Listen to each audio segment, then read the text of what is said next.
Here we have a variable called numArray, and it can contain an array of integers. Its size is 5, so it has 5 elements. And on lines 7 to 10, we are initializing the array, and we're filling it with values of I times 5. So let's go ahead and print out this array, starting from the 0 element to the 5 element. So I'm going to say for I is equal to 0, I is less than numArray dot length I plus plus, and then I'm going to system.out dot println numArray bracket I. So this should go ahead and print out the 0 element first. And then on the second iteration of the for loop, it's going to print out the 1 element, the 2 element, the 3 element, and the 4 element. And so let me go ahead and run this. And we can see here that it prints out 0, 5, 10, 15, and 20.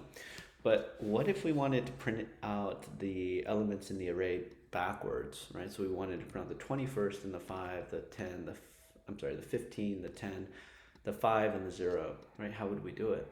Well, we could see that this for loop that prints out the contents of the array, the first iteration of the for loop, I is equal to 0. The second iteration, I is equal to 1, then 2, then 3, then 4.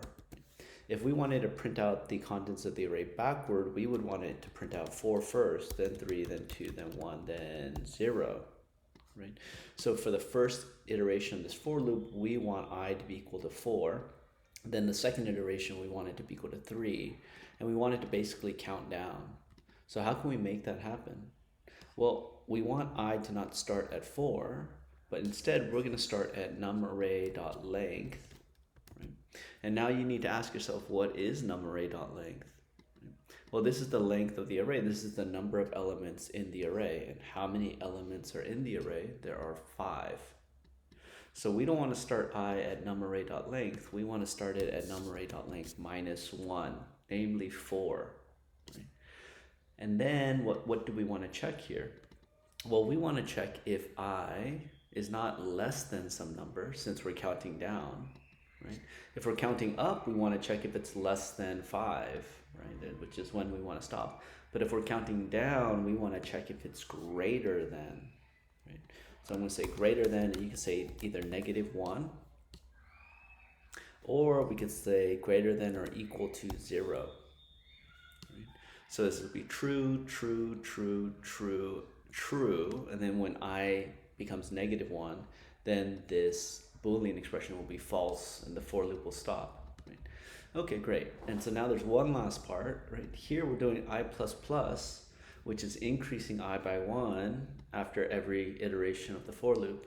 We don't want to increase I by 1. We want to decrease I by 1. So luckily we have the minus minus operator. Right? And what is the minus minus operator? It's the equivalent of I is equal to I minus 1.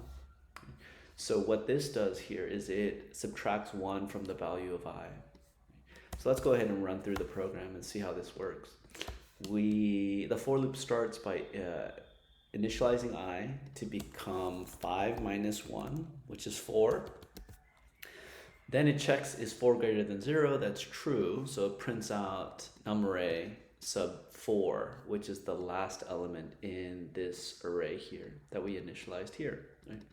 Then when it gets to line 14, it comes up and does I minus minus. So 4 becomes 3, or I becomes 3, and it checks this Boolean expression, is 3 greater than 0? True.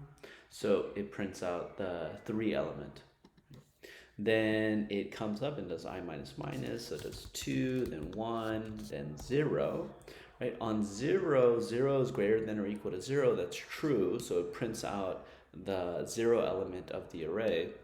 Gets down to line 14, comes up, and I decrements down to -1, right?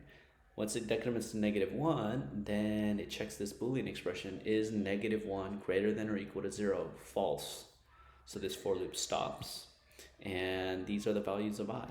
Right? So let's go ahead and run this and see if it does print out these values backward.